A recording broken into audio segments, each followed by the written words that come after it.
Hi friends, welcome to Zeenath's World. இன்னைக்கு நம்ம சேனல்ல நம்ம பண்ண போற ரெசிபி சூப்பரான டேஸ்டான ஈஸியான சோயா கீமா மசாலா தான் நம்ம பண்ண போறோம். அசல் மட்டன் கீமா எந்த டேஸ்ட் இருக்குமோ அதே மாதிரி தான் இந்த சோயா கீமா இருக்கும். இதை நம்ம எப்படி பண்றதுன்னு இப்போ நான் சொல்லி தர போறேன். இப்போ பார்க்கலாமா?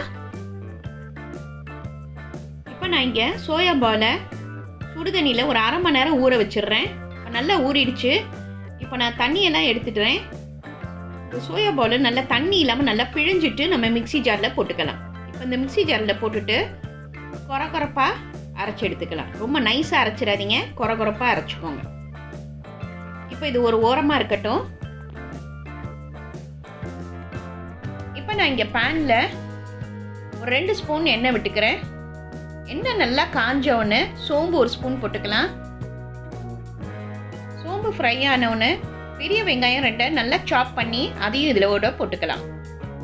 வாசனைக்கு கருவேப்பிலை கொஞ்சம் போட்டுப்போம். இது 2 சேர்த்து வதக்கிக்கலாம். இப்போ இது வதங்கிட்டு இருக்கையிலேயே நம்ம உப்பு தேவையான அளவு போட்டுக்கலாம்.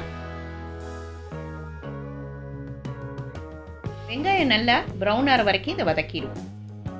இப்போ அது கூடவே பச்சை மிளகா 2 கீரி போட்டுடலாம். நல்லா வதங்கிடுச்சு பாருங்க. இப்போ நம்ம இஞ்சி பூண்டு பேஸ்ட் ஒரு ஸ்பூன் போட்டுப்போம். பச்சை வாசனை போகிற வரைக்கும் இதையும் வதக்கிடலாம். பெரிய தக்காளி 1 சின்ன சின்னதாக கட் பண்ணி அதையும் போட்டுக்கோங்க. இப்போ வெங்காயம் தக்காளி பச்சை மிளகாய் எல்லாமே சேர்ந்து நல்லா வதங்கட்டும். இப்போ நம்ம மசாலா எல்லாத்தையும் போட்டுடலாம். மிளகாய்த்தூள் 1 ஸ்பூன், மல்லித்தூள் 1 ஸ்பூன், மஞ்சத்தூள் 1/2 spoon, pepper powder 1/2 spoon, garam masala 1/2 spoon. இது கூடவே கொஞ்சமாக தண்ணி ஊற்றிக்கோங்க. தண்ணி ஊற்றிட்டு நம்ம கொதிக்க வச்சோன்னா அந்த மசாலா வாசனை எல்லாம் போயிடும். மேலே நல்லா எண்ணெய் படர ஆரம்பிச்சிருச்சு பாருங்கள். இந்த டைமில் நம்ம அரைச்சி வச்சுக்கிற அந்த சோயாவை இதில் போட்டுடலாம். இதை நல்லா மிக்ஸ் பண்ணிப்போம்.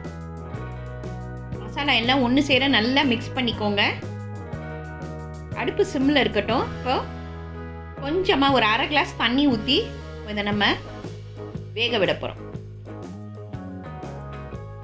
மூடி போட்டு ஒரு 5 நிமிஷம் வேகட்டும். நல்லா வெந்துருச்சு பாருங்க. இப்போவே நல்ல வாசனை வருது. நான்வெஜ் ஸ்மெல் வருது பாருங்க. சூப்பராக இருக்குது. இப்போ ஃபைனலாக நம்ம கொத்தமல்லியை தூவிட்டுடலாம். சப்பாத்தி, பூரி, இடியாப்பத்துக்கெல்லாம் ரொம்ப டேஸ்ட்டாக இருக்கும். இது ரொம்ப ஈஸியான ரெசிபி. இன்றைக்கி இதை ட்ரை பண்ணி பாருங்கள். லைக் பண்ணுங்கள், ஷேர் பண்ணுங்கள், ப்ளீஸ் சப்ஸ்கிரைப் பண்ணுங்கள். உங்கள் கமெண்ட் எனக்கு அனுப்புங்க. தேங்க்யூ.